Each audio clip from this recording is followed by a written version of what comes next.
दोस्तों नमस्कार। आपकी सफलता ही मेरा मिशन है। ज्ञान कोश एजुकेशन पॉइंट पर आपका अभिनंदन है।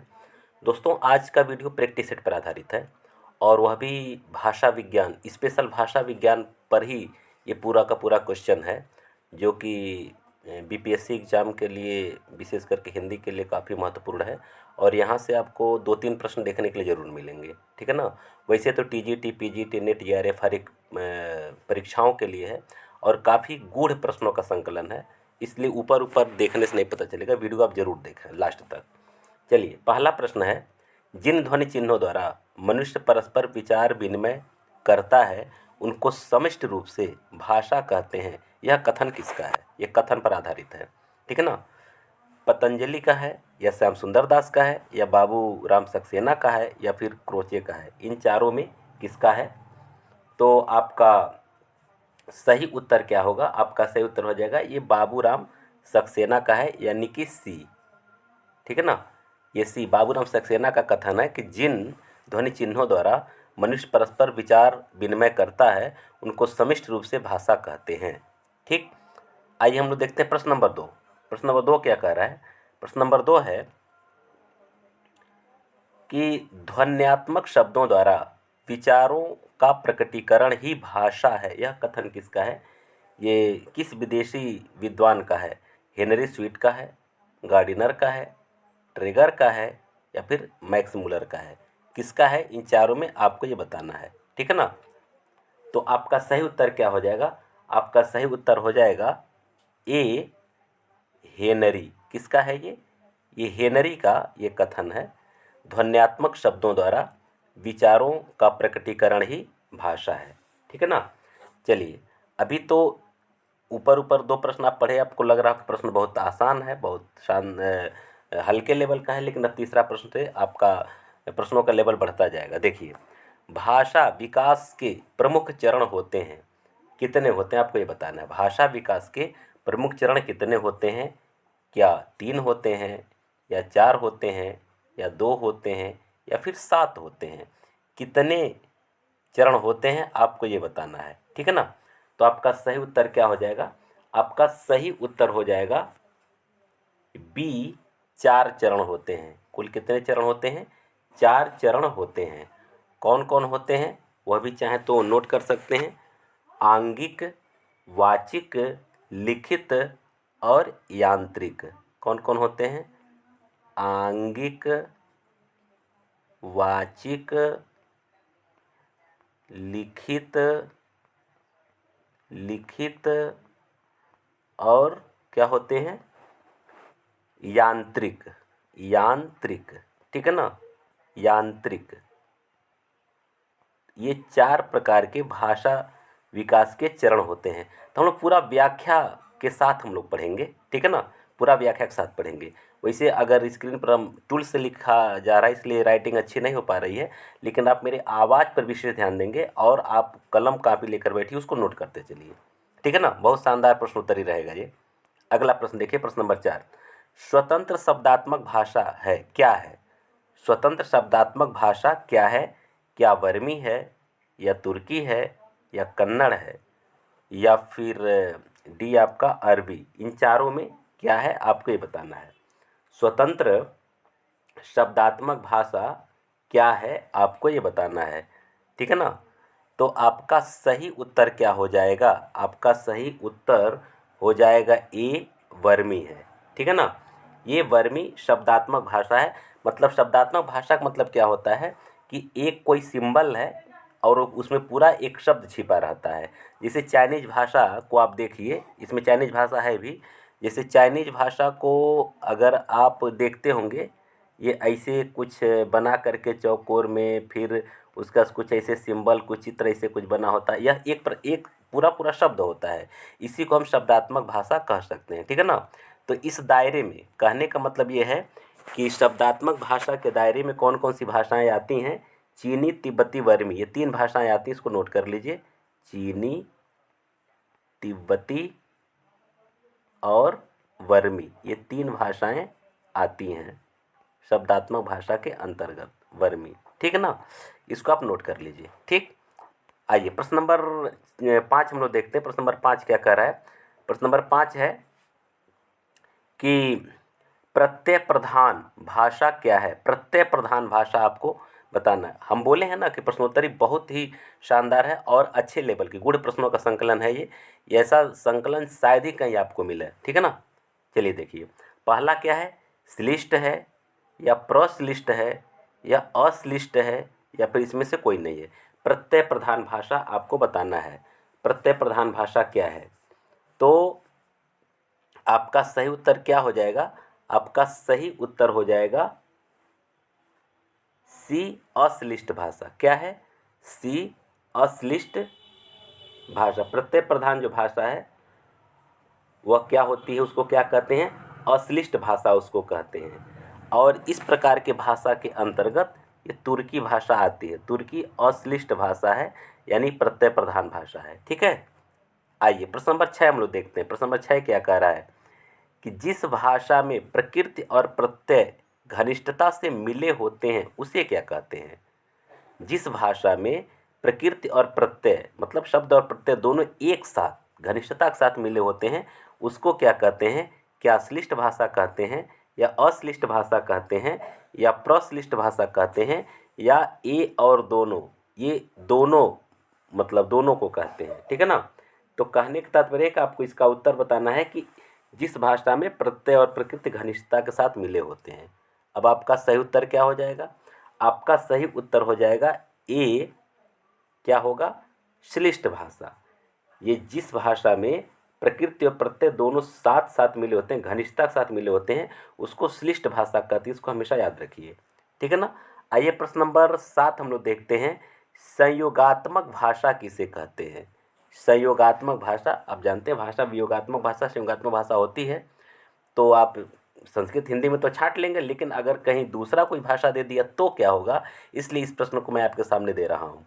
संयोगात्मक भाषा क्या है, क्या बास्क है या अरबी है या बंगला है या फिर चेरोफी है, कौन है संयोगात्मक भाषा।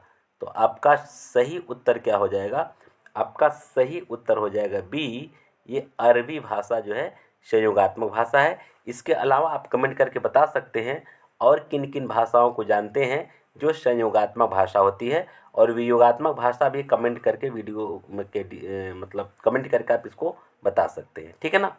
आइए प्रश्न नंबर 8 आपके सामने है। प्रश्न नंबर 8 क्या कह रहा है, समास प्रधान भाषा होती है।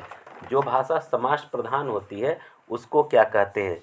क्या प्रश्लिष्ट कहते हैं या अश्लिष्ट कहते हैं या श्लिष्ट कहते हैं या इसमें से कोई नहीं। समास प्रधान भाषा को क्या कहते हैं, समास प्रधान भाषा को, ठीक है ना। तो आपका सही उत्तर क्या हो जाएगा, आपका सही उत्तर हो जाएगा ए, प्रश्लिष्ट भाषा। समास भाषा वह होती है, समास भाषा को प्रश्लिष्ट भाषा हम कहते हैं, ठीक है ना। इसको आपको याद रखना होगा, ठीक। आइए हम अगला प्रश्न देखते हैं। प्रश्न नंबर 9।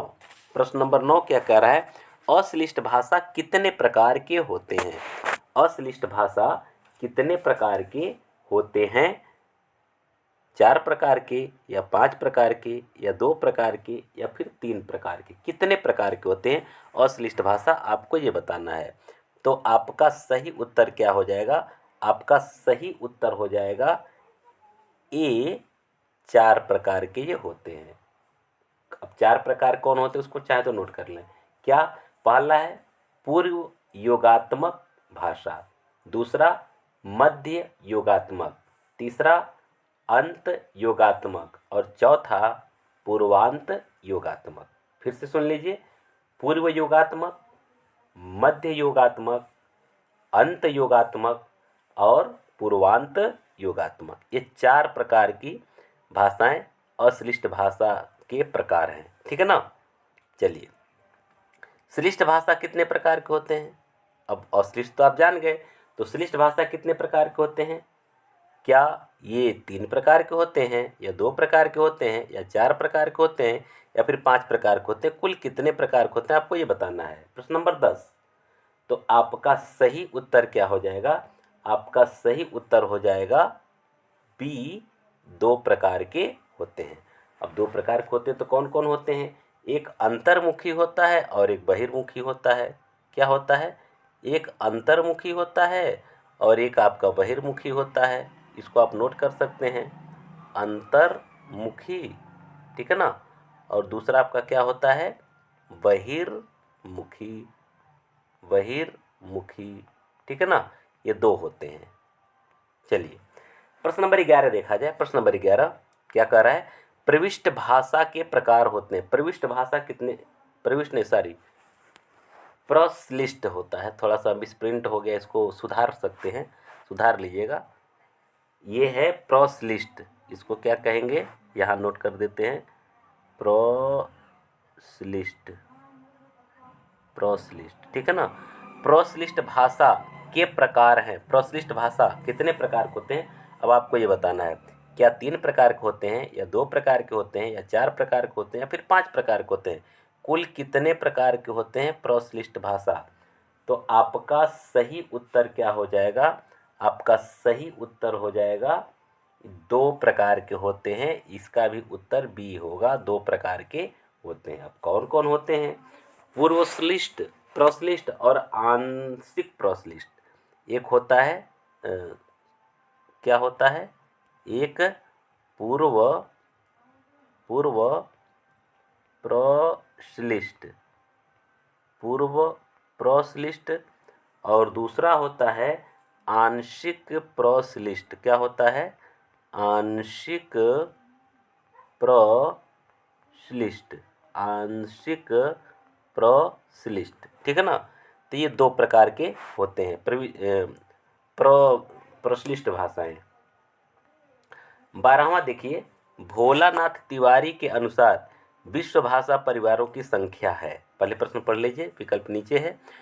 भोलानाथ तिवारी के अनुसार विश्व भाषा परिवारों की संख्या कितनी है, आपको ये बताना है। क्या 13 है, या 14 है, या 15 है, या फिर 16 है। भोलानाथ तिवारी के अनुसार विश्व भाषा परिवारों की संख्या कितनी उन्होंने माना है, आपको ये बताना है। तो आपका सही उत्तर क्या हो जाएगा, आपका सही उत्तर हो जाएगा 13। कुल कितने हैं, 13। कितने हैं, 13। अब आप ये भी जान लीजिए कि भोलानाथ तिवारी के अलावा 2 और विद्वान भी 13 ही मानते हैं। वो कौन कौन है, विल्हेल्म फॉन करके हैं और हुम्बोल्ट। विल्हेम फॉन और हुम्बोल्ट नामक जो 2 और विद्वान हैं, जो भोलानाथ तिवारी की ही मान्यता को मानते हैं, यानी कि 13 भाषा ही मानते हैं। लेकिन सर्व मान्य मत कितना है, माने सभी विद्वान कुल कितना मानते हैं, तो ये आपको जानना होगा। तो कुल 18 भाषा माना जाता है, 18 भाषा परिवार माना जाता है, ठीक है ना। कितना माना जाता है, 18 भाषा परिवार माना जाता है। लेकिन अगर भोलानाथ तिवारी के अनुसार पूछता है तो आपको 13 बताना है, और सर्वमान्य मत अगर आपको अगर कोई पूछा जाता है परीक्षा में, तो आपको कितना बताना है, 18 भाषा परिवार बताना है आपको, ठीक है ना। चलिए आगे बढ़ते हैं। भौगोलिक दृष्टि से विश्व भाषा परिवार को कितने क्षेत्रों में बांटा गया है। भौगोलिक दृष्टि से विश्व भाषा परिवार को कुल कितने क्षेत्रों में बांटा गया है।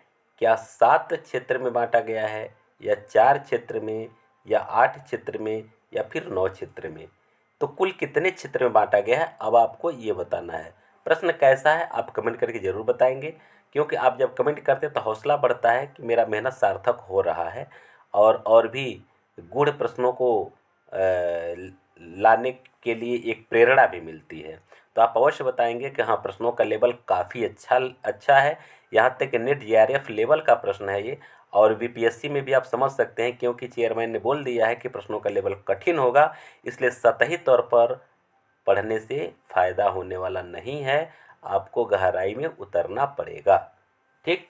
चलिए आगे देखिए। तो इसका हाँ उत्तर अभी नहीं पता चला। हाँ चलिए उत्तर जान लीजिए कि 7, 4, 8 में से कुल कितने प्रकार के होते हैं।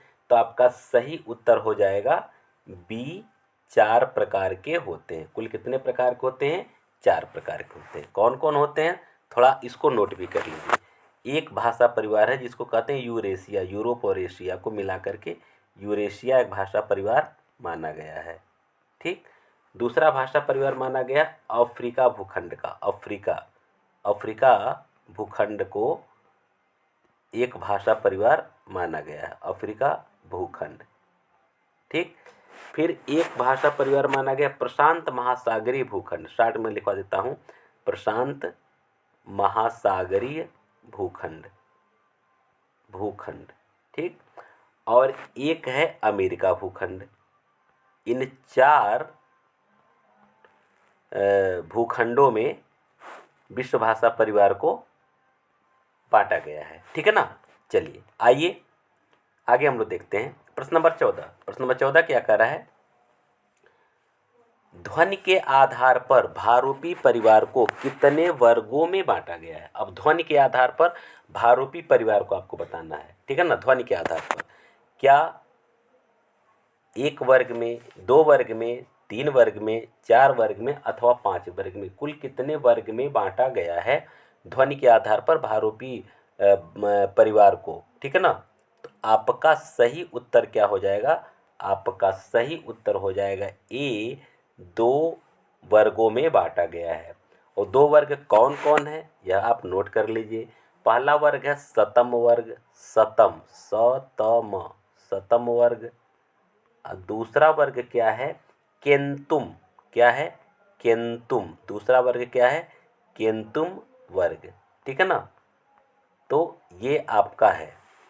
तो ध्वनि के आधार पर भारूपी परिवार को कितने भागों में बांटा गया है, कुल 2 खंडों में, 2 या 2 वर्गों में बांटा गया है। आइए प्रश्न नंबर 15 हम लोग देखते हैं, भारूपी परिवार की कितनी शाखाएं हैं। अब आपको ये बताना है भारूपी परिवार की कुल कितनी शाखाएं हैं। क्या 12 हैं या 18 हैं या फिर 14 हैं या एक विकल्प अभी आगे है यानी 10, डी 10, ए 12, बी 18 या सी 14। कुल कितने हैं भारूपी परिवार की भाषाएं, शाखाएं, भारूपी परिवार की क्या शाखाएं, कुल कितनी शाखाएं हैं। तो आपका सही उत्तर क्या हो जाएगा दोस्तों, आपका सही उत्तर हो जाएगा डी, ये 10 शाखाएं हैं। ठीक है ना। अगर आप नोट करना चाहें तो मैं बोल रहा हूँ, चाहे तो आप नोट कर सकते हैं। पहला है भारत ईरानी, भारत ईरानी। दूसरा है बाल्को इस्लाविक। दूसरा क्या है, बाल्को इस्लाविक। तीसरा है आर्मीनी। क्या है, आर्मीनी। चौथा है अल्बानी। क्या है, अल्बानी। ठीक है ना। ये जो 4 हैं ये सभी सतम वर्ग के अंतर्गत आते हैं। अभी अभी आप जो पढ़े हैं कि ध्वनि के आधार पर कुल कितने परिवारों में बांटा गया है, पढ़े हैं ना। तो यह जो है कि सतम वर्ग के अंतर्गत आते हैं। लेकिन जो आगे का जो है जर्मानिक, जिसको ट्यूटानिक भी कहते हैं, केल्टिक, ग्रीक, तोखरी, हिटाइली, इटालिक, ये जो 6 भाषाएं ये केंतुम वर्ग के अंतर्गत है। मतलब जो 10 भाषाएं हैं ना उसमें 4 किस में आते हैं, सतम वर्ग में आते हैं। और जो 6 हैं, शेष जो 6 हैं वह केंतुम वर्ग में आते हैं। तो यह आपको याद करना जरूरी है। यहाँ से प्रश्न बन सकता है, दिया जा सकता है कि ये मान ली पूछा जा सकता है कि जर्मानिक किस वर्ग के अंतर्गत है, केंतुम वर्ग या सतम वर्ग, या 2 और विकल्प दे सकता है। इस तरह से आपको याद करना पड़ेगा। ठीक। चलिए 16वां प्रश्न क्या कर रहा है, डॉक्टर ग्रियर्सन ने भारत ईरानी भाषा को कितने उपवर्गों में विभाजित किया है। डॉक्टर ग्रियर्सन ने भारत ईरानी भाषा को कितने उपवर्गों में विभाजित किया है। तो कितने वर्गों में किया है आपको ये बताना है। ठीक है ना। तो आपका सही उत्तर क्या हो जाएगा, क्या 2 वर्ग भाग में या 4 में या 3 में या 5। ठीक है ना। कुल कितने उपवर्गों में बांटा है। तो आपका सही उत्तर क्या हो जाएगा, आपका सही उत्तर हो जाएगा सी, 3 उपवर्गों में बांटा है। कौन कौन, वह भी आप चाहें तो नोट कर लीजिए, बढ़िया रहेगा। एक यह माने हैं ईरानी, भारत ईरानी भाषा का जो पहला उपवर्ग क्या है, ईरानी। दूसरा क्या है, दरद। तीसरा क्या है, भारतीय आर्य भाषा। शार्ट में लिखवा रहे हैं, भारतीय आर्य भाषा। ठीक। भारतीय आर्य भाषा। तो ये 3 वर्गों में इन्होंने उपवर्गों में विभाजित किया है। ठीक, आइए 17वां प्रश्न है, यह वेदों से कुछ प्रश्न हम उठाए हैं, वहाँ से प्रश्न पूछे जाते हैं। तंत्र मंत्र तथा टोने टुटके किस वेद में है? इसका संकलन तंत्र मंत्र और टोने टुटके का संकलन किस वेद में है? क्या ऋग वेद में है, या यजुर्वेद में है, या साम वेद में है, या अथर्व वेद में है? किस वेद में है तंत्र मंत्र टोना टुटका का संकलन? तो आपका सही उत्तर क्या हो जाएगा? आपका सही उत्तर हो जाएगा डी। किसमें है ये? अथर्व वेद में है। किस वेद में है? अथर्व वेद में है ये तंत्र मंत्र टोना टोटका। ठीक है ना। अच्छा, 18वां जो है, ऋग्वेद में कुल कितने मंडल हैं? यहाँ से प्रश्न बनते हैं, ऐसे प्रश्न पूछे भी जा चुके हैं पहले की परीक्षाओं में। तो ऋग्वेद में कुल कितने मंडल हैं आपको ये बताना है। क्या 15 मंडल हैं, या 10 मंडल हैं, या 12 मंडल हैं, अथवा 8 मंडल हैं? कुल कितने मंडल हैं ऋग्वेद में? तो आपका सही उत्तर क्या हो जाएगा? ऋग्वेद का सही उत्तर आपका हो जाएगा बी, 10 मंडल हैं। कुल कितने मंडल हैं? 10 मंडल हैं। जानकारी के लिए आप चाहें तो और भी लिख सकते हैं। अगर सूक्त की बात अगर पूछा जाए कि ऋग्वेद में कुल कितने सूक्त हैं, तो सूक्तों की संख्या आपकी कितनी है? सूक्तों की संख्या है 1028। कितनी है? 1028। अगर हम ऋचाओं की बात करते हैं कि कुल कितनी ऋचाएँ हैं, तो ऋचाओं की संख्या आपका है 10,580। कितना है? 10,580 ऋचाएँ हैं। यह भी आप चाहें तो नोट कर लीजिए, क्योंकि यहाँ से प्रश्न बन सकते हैं। ठीक, आइए प्रश्न नंबर 19 देखिए। वीणा के साथ गाया जाने वाला सूक्त संकलित है, माने किस वेद में संकलित है? जो वीणा के साथ जो गाया जाने वाला सूक्त है, यह किस वेद में संकलित है? आपको ये बताना है। क्या साम वेद में है, या ऋग वेद में है, या यजुर्वेद में है, या अथर्व वेद में है? इन चारों वेदों में किस वेद में है आपको ये बताना है। तो आपका सही उत्तर क्या हो जाएगा? आपका सही उत्तर हो जाएगा बी, ये ऋग्वेद में है। किस वेद में है?